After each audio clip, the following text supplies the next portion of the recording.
Curtis, let's talk about the TCPA.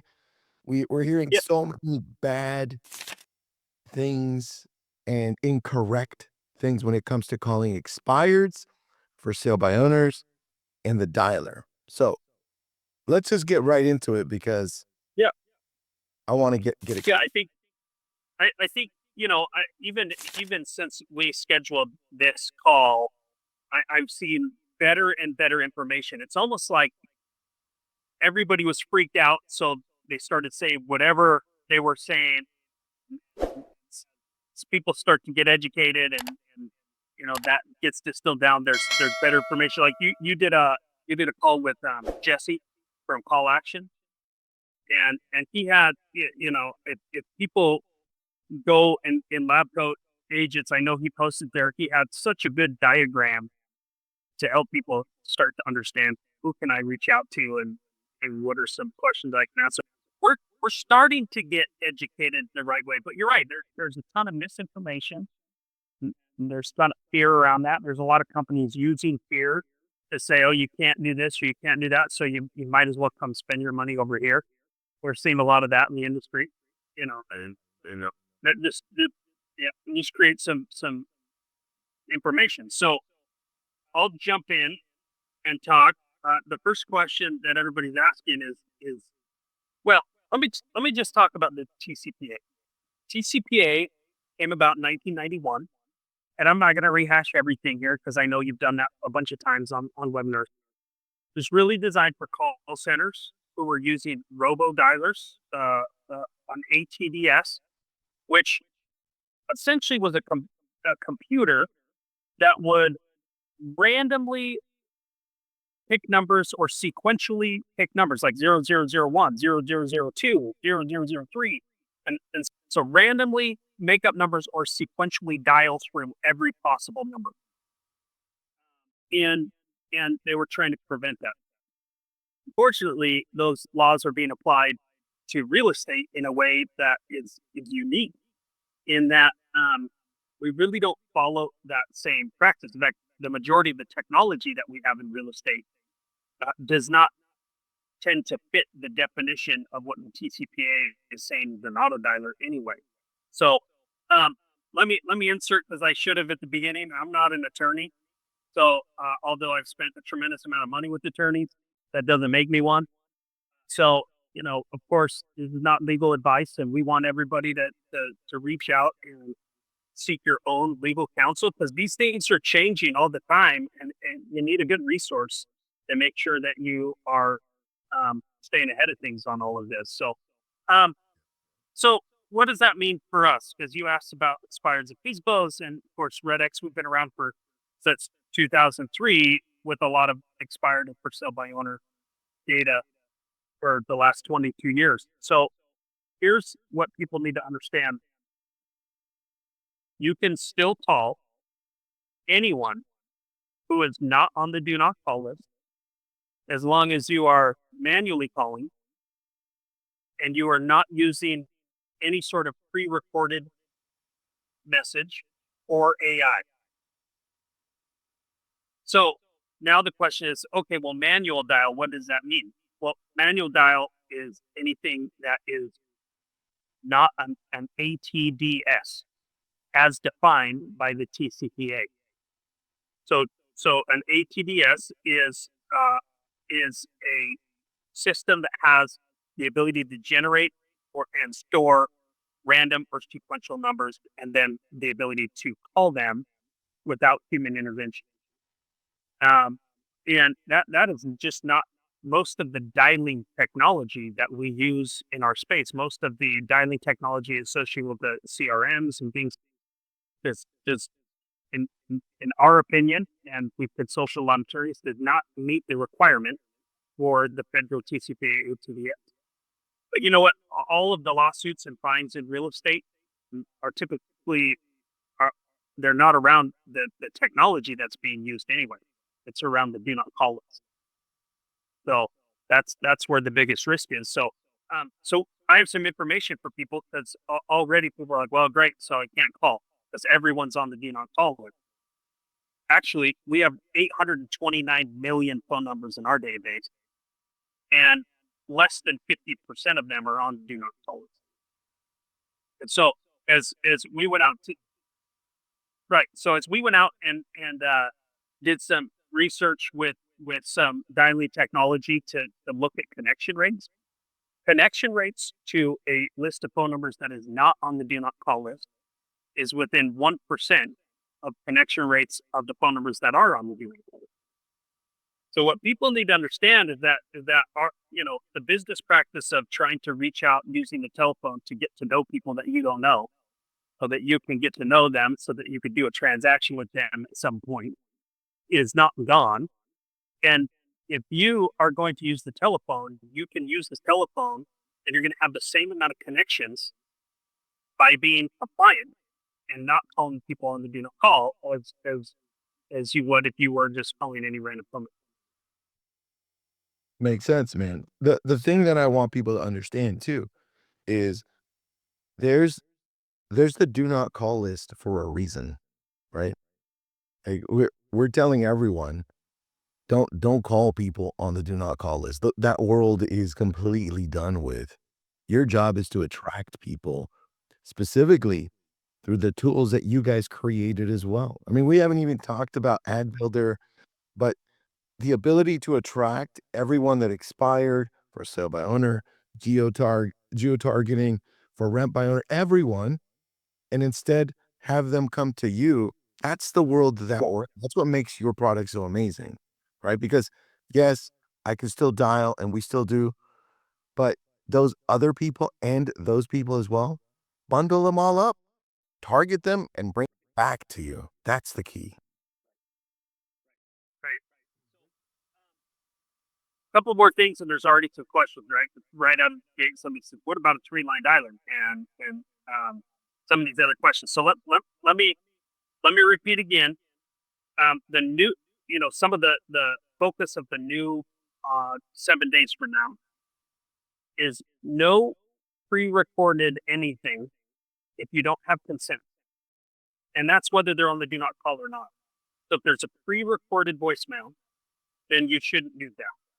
So in most spaces, three-line dialer where you're dropping voicemail, even a dialer that may not be an auto dialer as defined by the TCPA or FTC, which by the way that was defined in 2021 by the Supreme Court when Facebook took them all the way to the Supreme Court. It's where that definition of an APS got really narrowed and clear. But whether it's an ATDS or not, it still can be regulated technology because it has the ability to record a voicemail. So the wave dialer that's in our platform has the ability to record and then leave voicemail, but you can't do that to people anymore, which is not a bad thing because we've been coaching people forever to not use that and to leave a voicemail that's custom to everybody that you're trying to get in touch with anyway.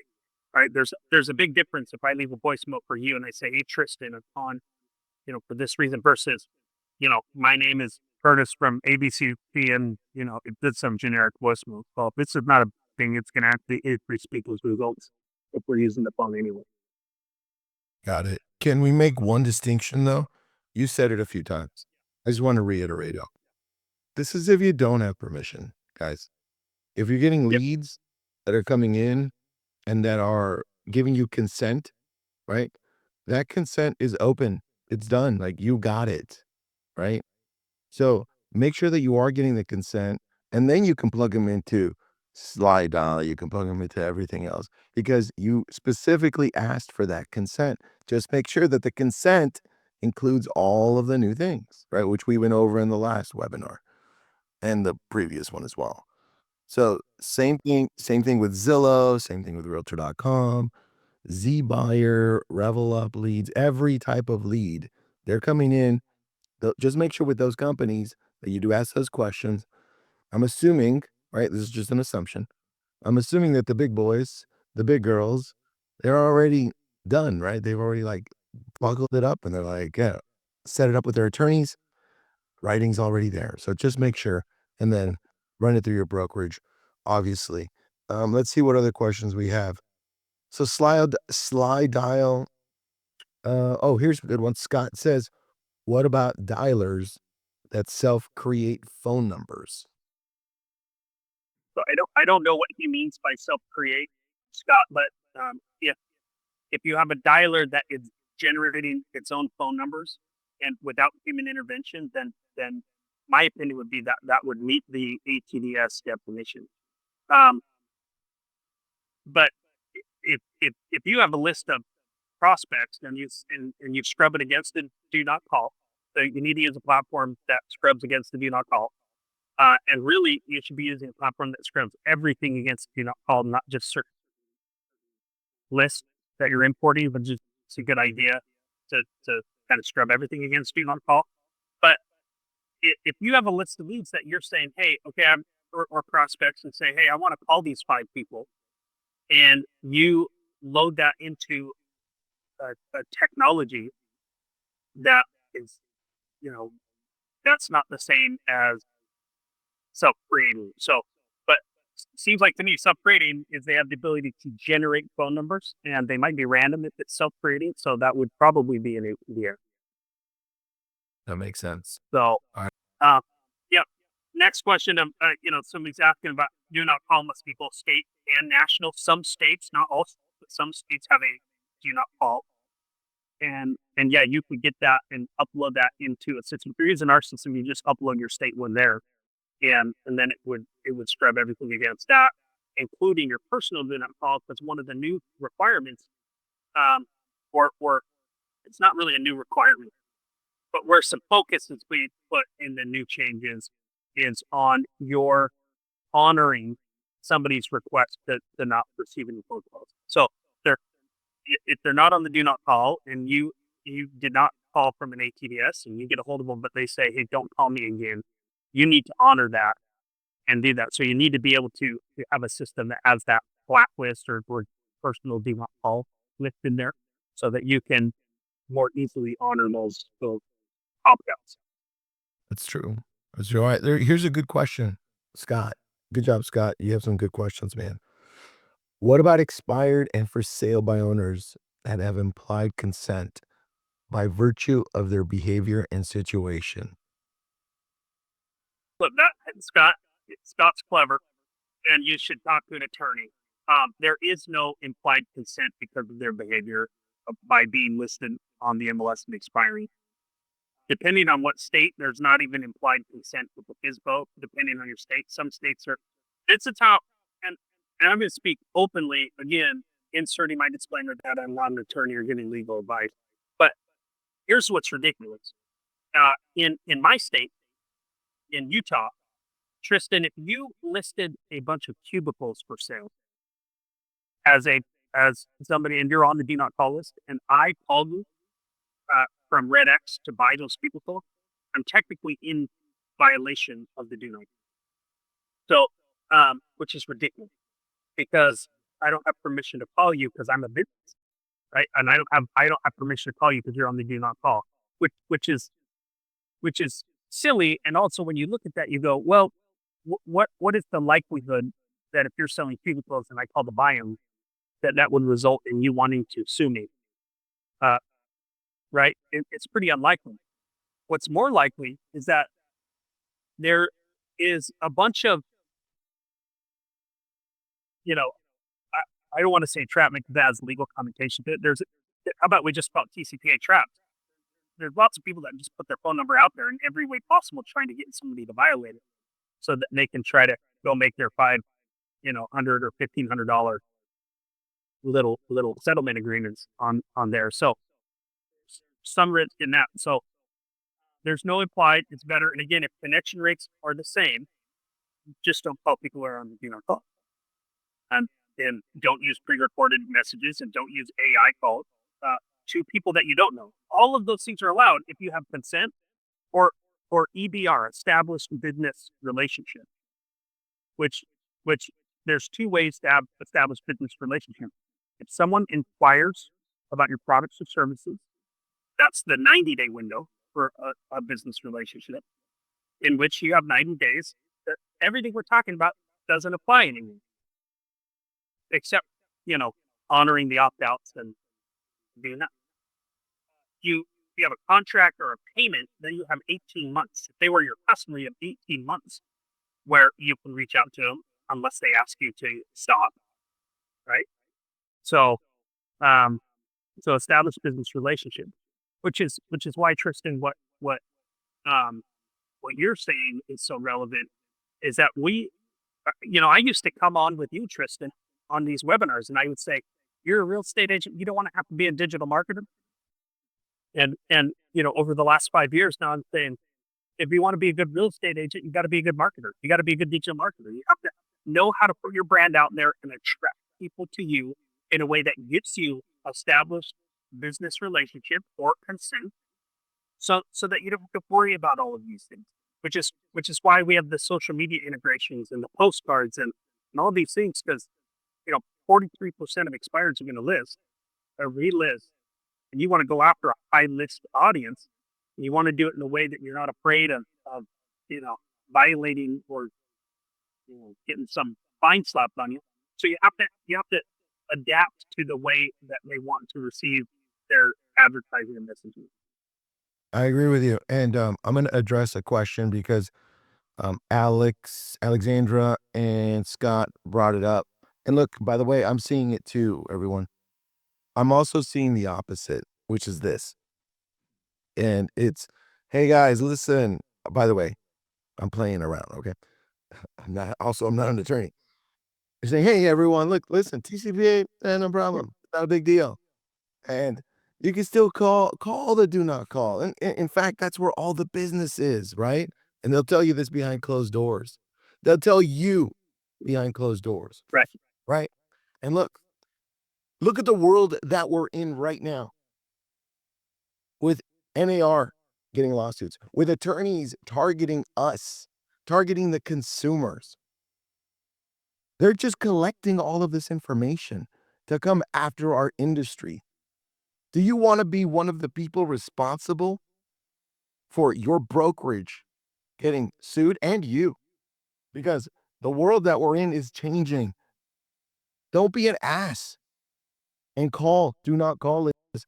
The consumer that knows that they're on the do not call list knows, they're like, what is this? You're just ruining our name out there. This is a different world, guys. Stop thinking like those people that are telling you to call the do not call list. Completely changed. Don't be that. In fact, morph, change, grow. This is why Red X did the exact same thing. They morphed, they changed, they grew. It's a different world. It's a world of attraction. If the US, if the DOJ is saying, hey, we're coming after you, they're coming after us. So stop shitting around. Change. Yep. Well, I think you bring up a good point that we talked about before, that above all of these things is it is this rule of kindness.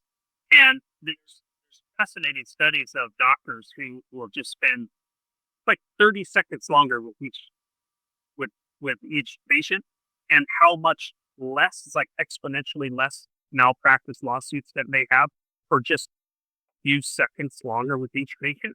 Like, there's a level of kindness up above all of these things that I think should govern what we're doing, and play into your brand, your personal brand reputation of kindness. So, and that applies not just to compliance and for what you're doing here, but it should apply in the event that you make a mistake, which is possible. There's so much regulation. I mean, people are out knocking doors and find out, oh, I was supposed to get a soliciting license from the county before I knock on a door here. Like, so if somebody's at the door, well, yeah. So started at a high school self control door to door in California. So, You work for here. yeah, that's right. So, but you knock on the door and somebody says, well, did you know that you're supposed to have a soliciting license here? The first thing out of your mouth should be, I'm so sorry. Like that must bug you. And I had no idea. It shouldn't be some flippant comment. that's, we live in a litigious world. A flippant comment, can be a lawsuit pretty quick. So, kindness and apologies and maybe even a gift card to just make the person know that, look, I am genuinely sorry. Let's be done with this, and go a long way. And I'm not saying go violate anything and just be kind and you'll get out of it. That's not what I'm saying. I'm saying that, if there was a mistake made, you should still jump on and make sure that your kindness rules the day there. That is very true. There's a bunch of other questions here. And so let me just say there's quite a few questions in here of people trying to they sound like the questions that I sit there and drill to the attorney and say, yeah, but what if I do it this way? What if I do it this way? What if I do it this way? And at the end of the day, right now, some of the answers to your questions, I'm not an attorney, I don't know. Sometimes it looks like, wow, uh, maybe that would be a good legal strategy in the event that you did get in trouble. But I think there's such scrutiny right now that it's not a bad idea to swing the pendulum pretty far into the compliance side of things right now, because people are watching our industry and they're watching what we're doing, and they're taking advantage of all these new rules.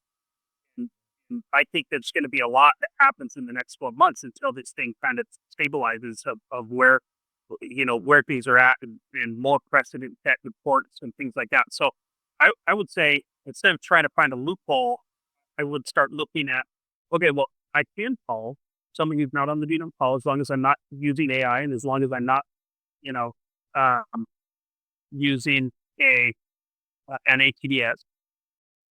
So that's a lot of people. 55% of the phone numbers in our database. That's a lot of people. You could still talk to one in, whatever it is, 1 in 8 calls, 1 in 9 calls. Um,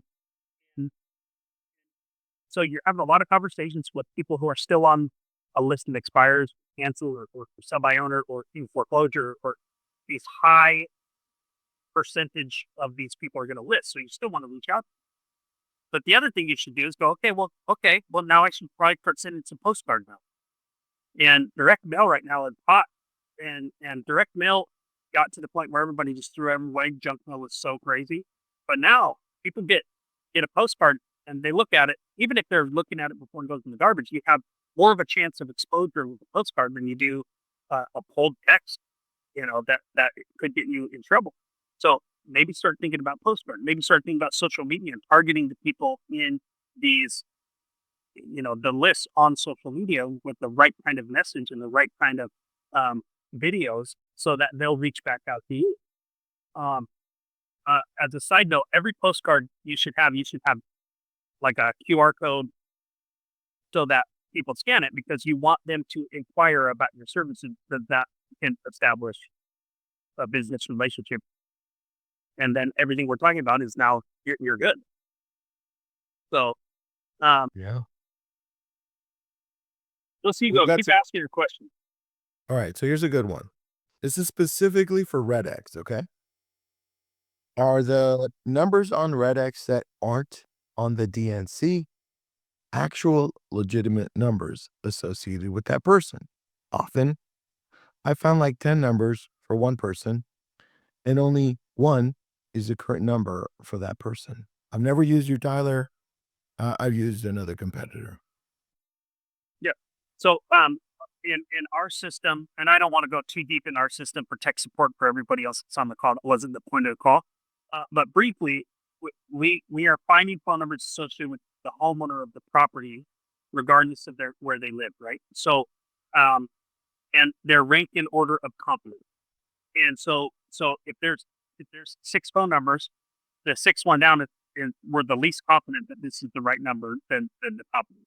So you can look at that. So yes, legitimate numbers for the homeowner app, we're associating with that homeowner at some point. But yeah, again, I think that the key is the connection rate and the conversations you're having with the right people is within 1% of calling the ones on the DNC. Perfect. And then, yes, Red X actually tells you which people are and aren't on the do not call. So Yep. you can then call the ones that are and then move on to the past ones. Actually, You scrub everybody. So even if you had another list, or even your own sphere of influence, and you're going, man, I haven't talked to the guy in 2 years. I want to see if they're on the do not call. You can load everybody up into our system, and we scrub all of them. If you don't have our system, that's what call action. That's where we're sending people. Just go check out Jesse new system there and call it. yeah, I put 2 links. I put call action. They have a software called Verify. It'll verify your whole database, who is and who isn't on the DNC. This way you know, who needs to be on and bring them back. And then RedX, which we put up there, earlier, when you go on there and you're dialing all of the people that are not on the do not call, don't just ignore the people that are on the do not call. Go and create an ad around there and then retarget them so you can bring them back into your world. That's the cool part about this. You're gonna have a whole database of everyone in the areas you want, or expireds, or for sale by owners. See, the world's changing. Any of you still keep on trying to do the same thing over and over, you're the one who's gonna fall behind. This is why you see the same people trying to do the same thing. It's like, what do you mean I can't call DNC? What if I do this? What if I do that? I'm like, listen, you're going to be stuck in the past while the new agents and people like me are going to be running circles around you.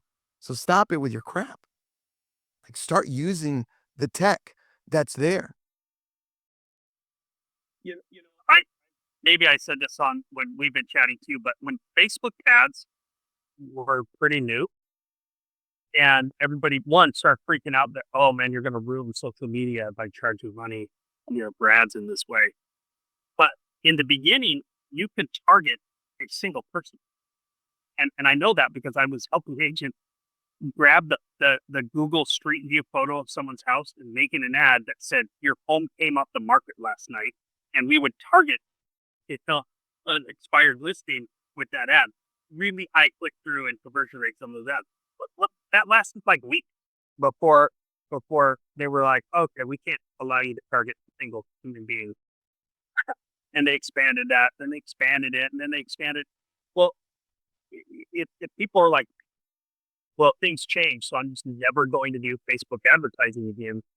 I might not be in business, right? So we adapted to what was new and we changed it, and things change, and it's still profitable and there's still great ROI to how things change. Again, if you could call 55% of the people, or whatever percentage of your marketplace that's not on the do not call, not using pre-recorded, messages or an ATDS, then you should still call those people.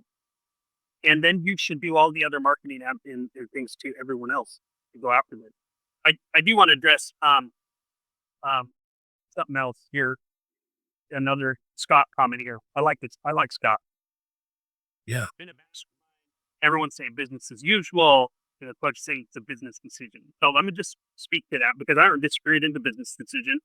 We're not talking criminal law here, but we are talking some big fines. And I think the best I heard, this isn't mine, so I wouldn't take credit for this. The best I heard was the speed limit. The speed limit is what it is, and if you violate that, you can get a ticket.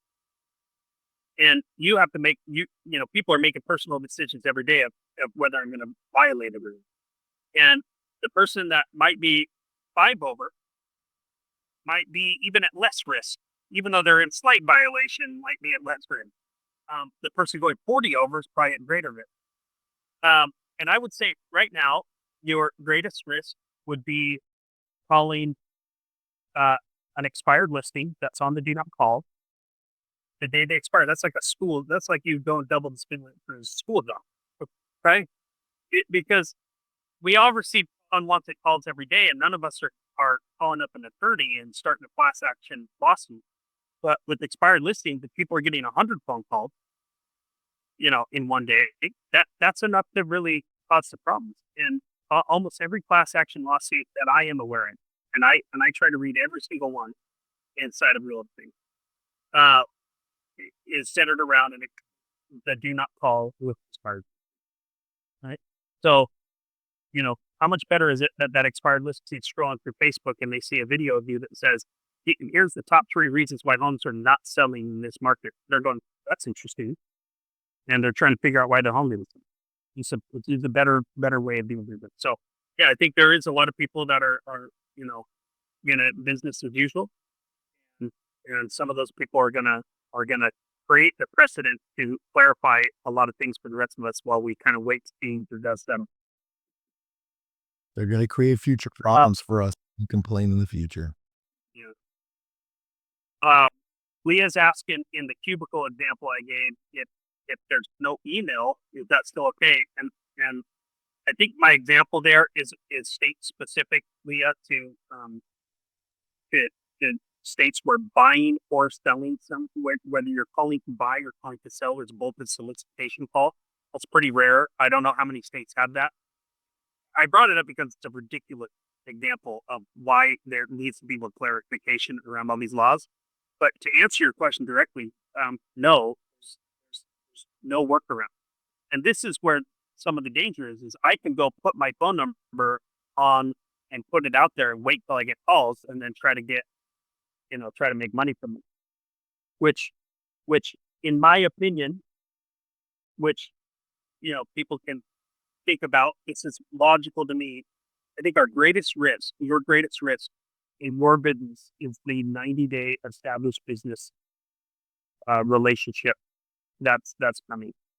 Because if I go inquire about your goods or services and then you start reaching out to me and I don't ever respond or we don't engage, and on day 91 you reach out to me again, then all of a sudden you're in violation of that new TCPA rule.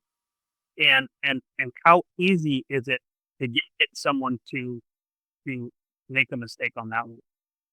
So I would think, in your inbound marketing and in your inbound marketing efforts, when somebody does inquire, let's say in RedX, let's say you have a postcard, they have, you have your QR code, they scan the QR code. Let's say you're even have all of the proper disclosure statements, everything's there, you're good.